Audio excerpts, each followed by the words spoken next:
This is the Rays POSTCAST, your instant game reaction for the Tampa Bay Rays, part of the Locked On Podcast Network. Your team every day.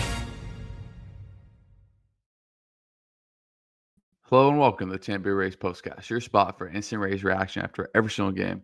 My name is Jonathan Shields. Make sure you guys go follow me on Twitter at Johnny10Shields. Not gonna lie, guys, this was one of the most embarrassing performances the Rays have had all season.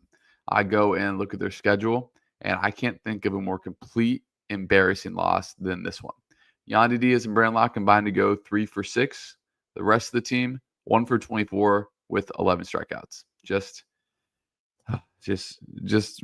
and embarrassing is the only word that I can think of it. I can think of, in a time where the Rays, need to go on a streak. They've lost 4 or 5, and for a long time, I thought they, not thought they could make a run, but was trying to be optimistic about them making a run and the possibilities of them doing it. And it's literally been doing the opposite of what they're kind of been doing now. And for a long time, I thought, is this team, because I didn't think they were as good as they were in June, and I don't think they were as bad as they were in July. Where's that middle ground? That middle ground is much closer than than it is in July than what it was in June. And, for me, it was kind of not hard to accept. It was something I didn't want to accept, and something that I doubt any Rays fan wanted to accept. But to me, that's the reality right now. And it's tough. It is tough. It is tough. It is tough. We're going to talk about how Shane Baz, I'll tell you what, Shane Baz for the second straight game. Shane Baz today, 7 innings, 7 strikeouts. Right? If you had told me that before the game, I'll tell you, the Rays won. 6 hits, 4 earned, 2 walks, and a hit by pitch. I mean, when it's good, it is so good. When it's bad, it is so very bad. When it's bad, it's Taj Bradley level kind of bad that Shane Baz has, man. I mean, when we just go into his game log, same thing against the Angels. He was really good for 3 innings, 4 innings, 9 strikeouts, and then it's really bad. Against the Dodgers, that one was just kind of consistently bad.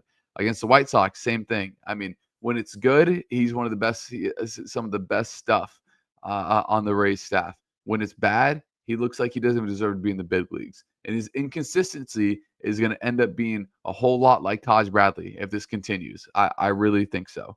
We're talking about how nothing went right. And was this, guys, one of the worst performances of the year? Was it? Let me guys know. We're going to look ahead to the game tomorrow. But first, we got to talk about the embarrassing all-around performance. This is what you'll be talking about. I understand that Jacob Lopez is probably the hottest pitcher in baseball right now. And now he is not allowed to hit, I think it's something like 25 innings. But, this was a guy last year for the Rays that pitched to almost a 5.5 ERA. And yes, he got better this year, all that stuff. Shout out, Lopez. He was fantastic tonight. But the Rays need something better. Tonight's performance offensively just was not good enough. And, right away, because it made me so angry when it happened, we're going to get to the turning point. Time to reveal where the game was won or lost. It's the turning point. It's the fourth inning. When the Rays, Baz hits Rooker with the pitch, a knuckle curve. Knuckle curve is either feast or famine for Baz. It's kind of like his story for the whole season. Hits him in the face with the knuckle curve. Soderstrom, who's apparently the best outfielder in baseball, rips a double. Second and third, nobody out. Get the sac fly, one gets in. You're trying to limit that to 1 run. Baz gets a huge strikeout. And then 0-2 to Butler. If he throws a high fastball, that bat's over. Hangs a knuckle curve. I mean, you couldn't place that thing in the zone more down the middle than what that knuckle curve ended up hanging at. And, like I said, it's feast or famine. That first batter of the game for Shane Baz, when he threw that knuckle curve to Kurtz and it just disappeared on him, that was filth. Then you get one hitting Rooker in the face and one landing literally right down the middle of the zone to extend the lead. And then, we get the pop-up drop, which should never happen. I don't care how windy it is unless you have like monsoon level winds. I don't care whose ball it's supposed to be. They are major league players.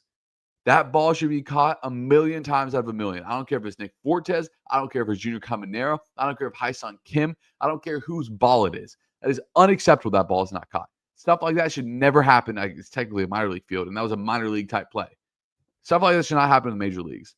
When you have the TB on your hat and it says Rays across your jersey, that type of play should never happen. I don't care if it happens once every 5 years, once a year, it does not matter. That is a routine pop-up that you made 1,000 out of 1,000 times. And Butler just looks at them, literally smirks at Fortes as he just walks home to score the run to make it 4-0. How do the Rays respond from that? How about finishing the game from that point on, collecting one hit? The Rays did not get to third base until there was 2 outs in the 9th inning. The Rays got to second base 3 times, all with less than 2 outs. And, I mean, just there's so many things I want to say, but I'm not going to say. Did not perform to what the Rays are able to perform to in those spaces. Man, just frustrating. Every single team in front of the Rays tonight won. They're 6.5 games back. The odds of them making the playoffs are literally 1%. Now, if they're going to make that push, it's going to be, with the schedule in front of them, because the easiest stretch of the Rays season, we've talked about, is in the next 2 weeks, in the next 2.5 weeks. Do I think they're going to make a run and make the playoffs? No. Do I think they could make it more competitive than 6.5 games? Absolutely, yes. But when you have 2 guys contributing 95% of your offense, that's never a recipe for success. Never, ever. And you got people dropping plays. Two back-to-back games. Yesterday, the with Chris Morel up, when they tried to steal Junior to sneak Brandon Lau home, that is a little league play that should not be in the majors. I'm sorry. That's literally a play my brother did on his 8U baseball team. Like, that shouldn't be in the majors. And then today, it's a routine pop-up. I get the winds were swirling. I get it. I get the stadium's built a little bit below ground. I do not care. You play baseball for a living. You get paid hundreds of thousands, if not millions of dollars, to catch that baseball. To me, it's inexcusable. There's no excuse for me. I'm sure Nick Fortes, Junior Caminero will also be the first ones to tell you guys that. The reason why I'm so annoyed, and the reason why everyone watching should be so annoyed, is because this team, regardless if they win, they're 68 wins right now, regardless if they win 77 games, they are better than what they've showed over the last 6 months. Now, are they good enough to win a series in the playoffs like we were talking about in June? Maybe, probably not. But they are better than what they're showing right now. That's why it's so frustrating watching them right now, because we're watching them saying they are better than this. Now, they're not 95 wins better, but they're probably 81 to 85 wins good, right? And they're not playing to that, right? They're playing like a 65-win team, a 70-win team. And it's just unfortunate because there's too much talent on this team. And you're tell you what, you're going to spoil special seasons by Junior Caminero, and especially by Brandon Lau.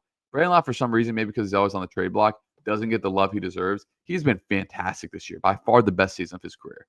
So if no one's going to give him some love, I will. But we'll talk about Shane Baz and if this was the worst performance of the year right after this.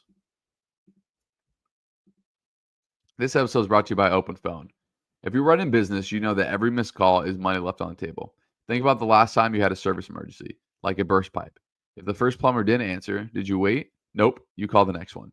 That's what having a reliable business line is so important, and that's why you need Open Phone.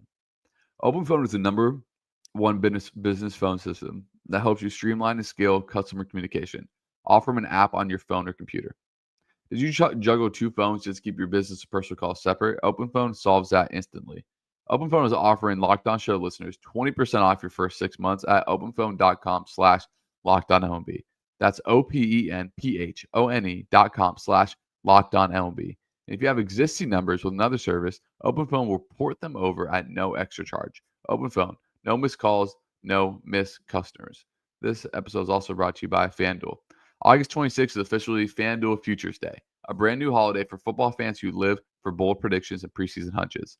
For just 24 hours, FanDuel is giving you deals on NFL season predictions. So whether you're calling for MVP, eyeing a long shot division winner, or ready to crown your Super Bowl champ before week 1 even kicks off, this is your moment. So if you guys think the Bucs are going to win the Super Bowl, I bet you get them at pretty good odds on August 26th. Head to FanDuel and make that bet. Visit the FanDuel app today and start planning your futures bets now, because Futures Day is one day and one day only. FanDuel, play your game. This episode is lastly brought to you by Game Day Hue, and so is this hat I'm wearing for the Rays. Fans like me and you guys, this one hits the mark. Game Day Hue makes clean, no logo gear with team-inspired colorways for every pro and college fan base. It's all about letting your colors speak for you. No giant logos, just smart, versatile style that works on game day, on the course, or anywhere in between. And especially in Florida, I tell you what, it was hot today in Florida. I was walking around 3 p.m.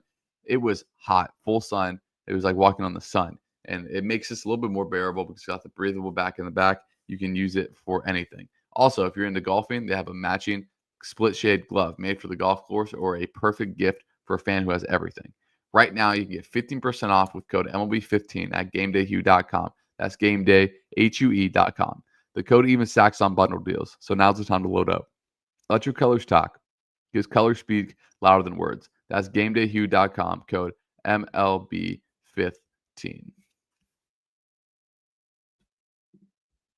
So again, thank you guys for joining Late Night Postcast with the Rays. It is nice to have all you guys in here, so make sure you guys leave a like and comment and subscribe. So let's talk about Shane Baz a little bit more, man.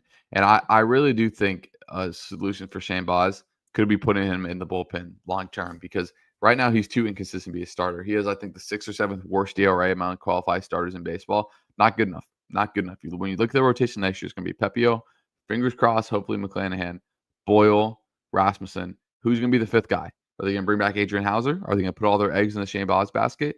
It's just something interesting to look forward to, because, man, I mean, he is, the thing's frustrating. When he's good, he is so good, untouchable. When he's bad, he's hanging pitches over the plate. He's throwing pitches 10 feet out of the strike zone. He's hitting guys in the face with knuckle curveballs. And even more than Taj, even more than the inconsistency for him, I think is even worse than Taj, because now I think his good was better than Taj's good, but the disparity is so high to so low. It is tough, because he just all season, ever since that first month, he has failed to find the consistency. So let's go look at his ERA by month. So far in August, going into this game, he had 9 ERA. That'll come down barely a little bit. And in July, in 5 starts, a 5.4 ERA. In June, in 5 starts, one of his better months, a 3.2 ERA. In May, his worst month of the season, a 7.2 ERA. And then obviously in April, he was just filthy with a 2.5, 4.5 ERA. So again, what do you see? You see a 2.4 ERA, you see a 7.2 ERA, you see a 3.2 ERA, you see a 5.4 ERA, and right now his ERA is going to be over 7. Not good enough. Simple as that. I have the faith that he'll figure it out, but he's still just 26 years old. This is his age 26 season. When he starts the next season, he'll still be 26. So plenty of time to figure it out. But let's look ahead at the game tomorrow. And I'll tell you what, if the Rays don't win this game, this will be, again, just added on to just bad losses by the Rays, because the Rays have one of the most distinct starting pitching advantages that they had all the season. No offense to JT Ginn, but Drew Rasmussen is on the bump for the Rays. JT Ginn this year is 2-4 with a 4.39 ERA for the A's. His last time out, 5 innings, 3 earned runs. He's allowed 3 earned runs or more his last 2 starts. He had a heck of a July, though. He allowed 1 run or fewer in each of his outings in July. He pitched against the Rays earlier this year and went 3 2/3 of no-hit baseball, 5 strikeouts. So that's not ideal. He actually followed Lopez in that game where Jacob Lopez in that game where he started, but now he's more of a starter. So he's been inconsistent. JT Ginn is not a bad pitcher by any means, but this is a game where the Rays should be able to score runs. But we've been saying that forever. But he's going up against Drew Rasmussen, who's been one of the best pitchers in baseball this season over the course of the last few games. He has not allowed a run in his last 11 and 1/3 innings. He has not allowed more than 3 runs since the calendar turned to July. So he has just been dominant. And hopefully we expect that to continue, because the Rays need that. But let's go to your guys' comments as we go to Gary. And this is very true. The truth of the matter is that this team has been going a downward spiral for the last 6 weeks. To think that they are now going to go on a massive winning streak is a huge leap of faith. I'll still be watching them. That is my exact same thought. I will still watch the Rays every single night until September 28th, whenever the last game of the season is. But now, the doubt is really in if they can ever make a run like they did in June again. Now, they have the games to do so. In fact, they have the schedule to do so to an extent. So let me read you guys the Rays schedule. So they play the A's for one more game. They play the Giants. The Giants this season are a game under 500, a winnable series. You play New York and St. Louis for 5 games.